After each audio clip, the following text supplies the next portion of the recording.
कहानी की शुरुआत होती है एक गांव से। विवेक नाम का एक लड़का गांव में रहता था। विवेक अब 18 साल का हो चुका था। विवेक दिखने में इतना ज़्यादा खूबसूरत था, इतना ज़्यादा हैंडसम था। लंबे लंबे बालों में क्या गजब लगता था, मतलब लड़कियां मरती थी उस पर विवेक को कोई भी दिलचस्पी नहीं थी लड़कियों में। लेकिन विवेक गांव में रहता था तो उसको ज़्यादा कुछ पता था नहीं कि वो समलैंगिक है। उसको लगता था कि शायद उसका फोकस पढ़ाई पर ज़्यादा है, इसके लिए लड़के की तरफ वो ध्यान नहीं दे रहा है। लेकिन जब वो शहर गया तब उसको धीरे धीरे पता चला कि वो अलग है, वो और लड़कों जैसा नहीं है। और एक चीज़ और भी नोटिस किया उसने कि उसका जो अट्रैक्शन था वो अंकल लोगों में, जिनकी उम्र 40 से ज़्यादा हो, 40 से 50, 60, 70 तक हो, उनके तरफ ये विवेक अट्रैक्ट होने लगा। कहीं पर अंकल देखता था तो इसके दिल में कुछ न कुछ होने लगती थी। गांव में तो सब कुछ ठीक ही चल रहा था, लेकिन जब से विवेक को पता चला है तब से विवेक को पता नहीं क्या हो गया है। विवेक अधूरा सा महसूस कर रहा है। विवेक को लग रहा है कि एक लाइफ पार्टनर तो चाहिए ही लाइफ में, लेकिन वो करे तो करे क्या। वो शहर में कहाँ ढूंढे, बहुत कोशिश किया पर कुछ हो नहीं पा रहा था। और डरता भी था कि आखिर करे क्या। ऐसा तो करे नहीं कि कोई अंकल पसंद आ जाए तो जाकर डायरेक्ट बोल दे कि आप मुझे पसंद है। ऐसा तो हो नहीं सकता था। और विवेक को ज़्यादातर अपने दोस्त के पापा लोग बहुत ही ज़्यादा पसंद आते थे। कई बार उसने ट्राई भी किया, लेकिन उसका पहली बार था, उसको कोई आइडिया नहीं था कि कैसे बात किया जाए, फर्स्ट टाइम में क्या करते हैं, कैसे बात होगा, कैसे कैसे बात आगे बढ़ेगी। तो जैसा कि मैं बताया था कि विवेक था बहुत ही ज़्यादा हैंडसम। विवेक एक दिन ऐसे ही सोया हुआ था, तभी उसको पता नहीं क्या अचानक दिमाग में आया। उसको अपनी पिछली बातें कुछ याद आने लगी। वो गांव के बारे में सोच रहा था, तभी उसको याद आया प्रमोद अंकल के बारे में। प्रमोद अंकल लगभग 50 साल के हो चुके थे। प्रमोद अंकल गवर्नमेंट टीचर थे और वो गांव में ही रहते थे। उसको अचानक प्रमोद अंकल की एक एक बात याद आने लगी कि कैसे प्रमोद अंकल विवेक का अक्सर हाल समाचार पूछा करते थे, और वो जब भी विवेक को देखते थे एक प्यार भरी नज़रों से देखते थे।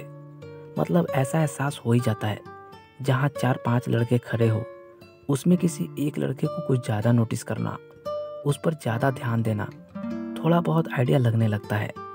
और ये चीज़ें उसको पता चल रही थी, लेकिन विवेक तब कुछ सोच नहीं पा रहा था। लेकिन अब उसको धीरे धीरे लगने लगा कि प्रमोद अंकल हो सकता है मुझसे प्यार करते हों, इसीलिए मुझको इतना ज़्यादा मानते हैं।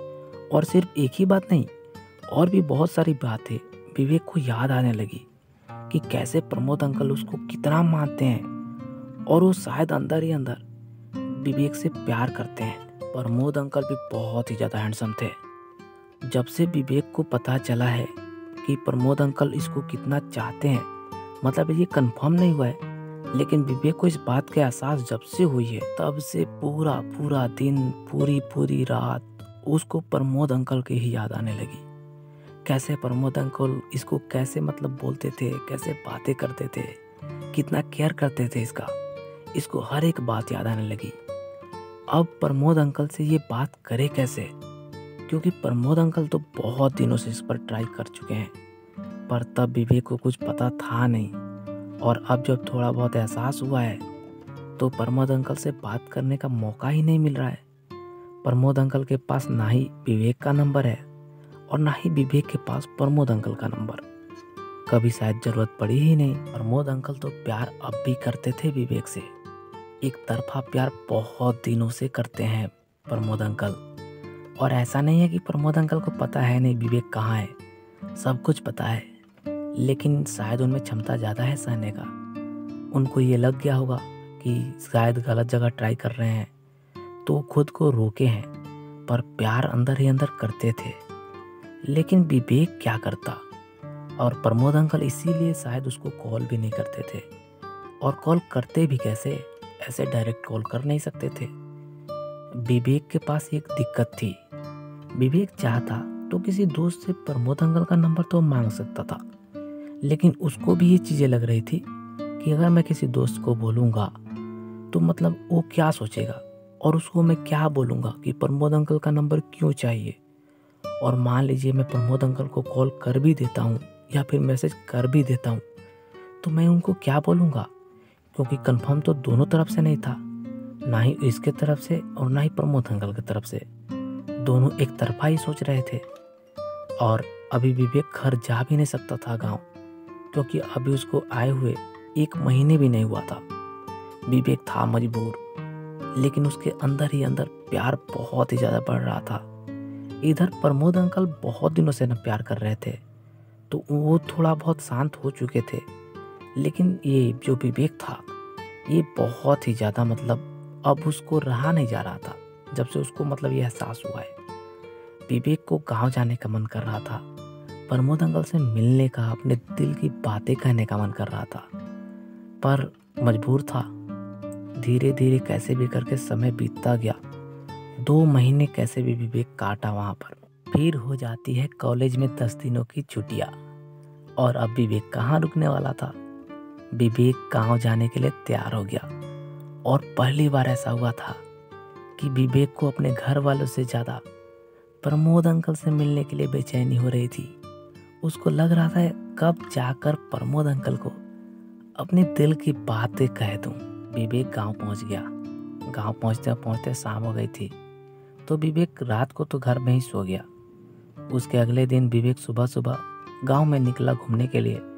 कुछ दोस्तों से मिला, भेंट मुलाकात की है, और उसने देखा कि प्रमोद अंकल सामने से आ रहे हैं।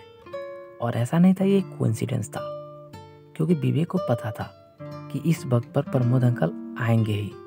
वो अक्सर आते थे सुबह सुबह। तो विवेक जब शहर था तो उसके मन में लगता था कि जाते ही प्रमोद अंकल को ऐसे बोल दूंगा, ऐसे बोलूँगा। लेकिन ये सब सोचना आसान है, करना बहुत ही ज़्यादा मुश्किल है। और हुआ भी ऐसा। प्रमोद अंकल जैसे जैसे करीब आ रहे थे, इधर विवेक की दिल की धड़कन जोर जोर से धड़क रही थी, और इसकी आवाज़ भी धीरे धीरे बंद होते जा रही थी। सोचा तो बहुत कुछ था, पर कुछ आवाज़ अंदर से निकले तब तो कुछ बोले। अब धीरे धीरे विवेक की आवाज़ की बंद होते जा रही थी, और उधर प्रमोद अंकल पास आ गए। प्रमोद अंकल देखकर अंदर ही अंदर थोड़ा सा मुस्कुरा रहे थे, जो कि उनके चेहरे पर साफ दिख रही थी। और विवेक भी देख रहा था उन्हीं की नज़रों में, नज़र से नज़र मिल रही थी। प्रमोद अंकल मुस्कुराते हुए बोले, विवेक कब आए? विवेक बोला, अंकल कल ही आया हूँ शाम को।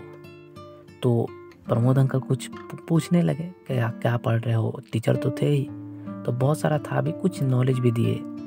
तो कुछ बोल नहीं पाया विवेक, कुछ बोल नहीं पाया। मतलब ऐसे तो अपनी बातें बताया कि क्या करता है, लेकिन जितना कुछ सोचा था कि ये बोलूँगा, जाते ही दिल की बातें बोल दूंगा, कुछ नहीं बोल पाया। और प्रमोद अंकल जा रहे थे, फिर अपने बातचीत करके जाने लगे अपने घर की तरफ। लेकिन वो बार बार मुड़ मुड़ कर देख रहे थे, और इधर विवेक भी बार बार देख रहा था। अंकल जा तो रहे थे अपने घर, लेकिन बार बार पलट पलट कर देख रहे थे विवेक को। और विवेक भी उनकी नज़रों में ही देख रहा था। नज़रों में मतलब हर एक बातें हो रही थी, बस जुबान पर नहीं आ रही थी। विवेक के अंदर से एक आवाज़ आई कि विवेक अब नहीं तो कभी नहीं, फिर अगर शहर चले गए तो फिर अफसोस होगी। पूरा शहर में जितना दिन रहेगा उतना दिन तक अंकल की याद आएगी, तो जल्दी से जो करना है वो करो। तभी विवेक के पास एक आइडिया आता है। वो अंकल को बोलता है, अंकल रुकिए ना। अंकल रुक जाते हैं। जाता है, बोलता है कि अंकल थोड़ा मुझको समझ में नहीं आ रहा है मैं अपने लाइफ में क्या करूं। अंकल क्योंकि टीचर थे तो बहुत सारा उनके एक्सपीरियंस था, तो सब बताने लगा कि ये कर रहा हूँ, लेकिन कुछ पता नहीं चल रहा है कि मैं लाइफ में आगे क्या करूँ क्या ना करूँ। तब लगा प्रमोद अंकल को भी हाँ अब मौका है। तो प्रमोद अंकल बोले कि एक काम करिए, आप थोड़ी देर बाद आइए मेरे घर पर। विवेक बहुत खुश हो गया। वो घर आया, आधे घंटे के बाद पूरा अच्छे से तैयार होकर, परफ्यूम वगैरह लगाकर गया प्रमोद अंकल के द्वार पर। द्वार में जो घर के बाहर रहता है वो, वहाँ जाकर जब जैसे ही खड़ा हुआ, प्रमोद अंकल उसी के इंतजार में थे। उनसे भी कहाँ रहा जा रहा था। तो प्रमोद अंकल उसको बुलाए, बोले विवेक आइए ना। और उनके घर के आगे वाला रूम जो था गेस्ट रूम था, जो भी आता था वहीं पर बिठाते थे। विवेक गया, बैठा था वहीं सोफे पर। प्रमोद अंकल भी बैठे थे, घर पर बोल दिए थे कि चाय बनाने के लिए, और इसके लिए विवेक को मना भी नहीं करने दिए। चाय बना, दोनों पी रहे थे। प्रमोद अंकल बहुत ही प्यार से बता रहे थे कि लाइफ में आगे करना क्या है, और थोड़ा देर बात करके अपना नंबर भी दिए। दोनों एक दूसरे को नंबर सेव कर लिए। बोले कि जब भी बात करना हो, जो भी डाउट हो, आप मुझसे बेफिक्र पूछ सकते हो। और प्रमोद अंकल को भी लगा कि हाँ, इतना दिन के बाद कैसे कैसे विवेक मुझसे बात किया है। उधर प्रमोद अंकल का भी खुशी का ठिकाना नहीं था, और इधर विवेक भी बहुत खुश था। नंबर मिल गया, व्हाट्सएप पर हाय लिखकर भी वहीं पर उनके सामने ही चला आया, फिर आ गया विवेक। लेकिन दिल की बातें कह नहीं पाया था। रात हुई, रात को 11 बजे। पता नहीं रात को क्या हो जाता है, अक्सर हम लोग कभी कभी वो बातें भी किसी को बोल देते हैं जो मतलब ऐसे नॉर्मल दिन में नहीं बोल सकते। तो विवेक ने क्या किया, लिखा विवेक आई लव यू लिखकर, और अंकल को मैसेज कर देता है, प्रमोद अंकल को। और देखता है कि थोड़ी देर बाद ही प्रमोद अंकल सीन कर लेते हैं। विवेक पता नहीं क्यों डर जाता है और डिलीट पर एवरीवन कर देता है। अंकल पढ़ तो लिए थे, लेकिन फिर भी उधर से पूछते हैं, विवेक क्या डिलीट कर दिए? विवेक बोलता है कुछ नहीं, ऐसे गलती से चला गया था। तो फिर अंकल बोलने लगे कि अरे क्या बात है, शर्माओ मत, कुछ भी भेज सकते हैं मेरे पास, मैं आपके दोस्त जैसा भी तो हूँ। फिर विवेक को थोड़ा थोड़ा लगने लगा। बोला कि नहीं अंकल, ऐसा कुछ बात है नहीं, कुछ नहीं था, ऐसे किसी और दोस्त को भेज रहा था, आपको चला गया। अंकल बोले कोई बात नहीं, क्या कर रहे हो। धीरे धीरे बात होने लगी, बात धीरे धीरे आगे बढ़ने लगी। तो आखिरकार विवेक मान गया और वो मैसेज फिर वापस भेज दिया। फिर बताने लगे प्रमोद अंकल कि वो उससे कितना प्यार करते हैं और कितने दिनों से इसके पीछे मतलब है, पागल है वो। तो ऐसे धीरे धीरे दोनों के बीच प्यार बढ़ गया और कुछ बातें हुई। रात को 2-3 बज गए बातें करते करते। बहुत दिनों के बाद बात हुई थी, बहुत दिनों के बाद पहली बार बात हुई थी यूँ कहे तो। फिर उसके बाद से बातचीत शुरू हो गई। सुबह उठकर दोनों को एक दूसरे को देखने की इच्छा थी कि तब का देखना और अब का देखने दोनों में बहुत फर्क था। ऐसे ही धीरे धीरे दोनों का मतलब डेली देखना, बातें करना चलता रहा। वैसे 10 दिन के लिए ही आया था विवेक, तो उसने बताया भी अंकल को कि मैं 10 दिन के लिए आया हूँ। तो 5-6 दिन तो ऐसे ही निकल गया। उसके बाद अंकल नहीं रुकने वाले थे, और अंकल से ज़्यादा बेचैन तो विवेक था। और अंकल के पास था एक गेस्ट रूम जहाँ पर मतलब हो सकता था कुछ। तो विवेक गया अंकल के गेस्ट रूम में। क्या मतलब विवेक को आनंद आया था। विवेक का फर्स्ट टाइम था और विवेक इतना ज़्यादा खुश हुआ, इतना ज़्यादा, मतलब विवेक को लग रहा है कि दुनिया की सारी खुशी यही है। और विवेक जितना दिन भी रहा, जब भी मौका मिलता था वो अंकल से मिल ही लेता था। और ऐसे ही दोनों का प्यार चल ही रहा है। बस दोस्तों, हमारी ये कहानी यहीं पर समाप्त होती है। अगर आपको हमारी ये कहानी पसंद आई हो तो चैनल को सब्सक्राइब करना न भूलिएगा। आपका अनिकेत ऐसे ही कहानी लाता रहेगा। आप सबको लव यू।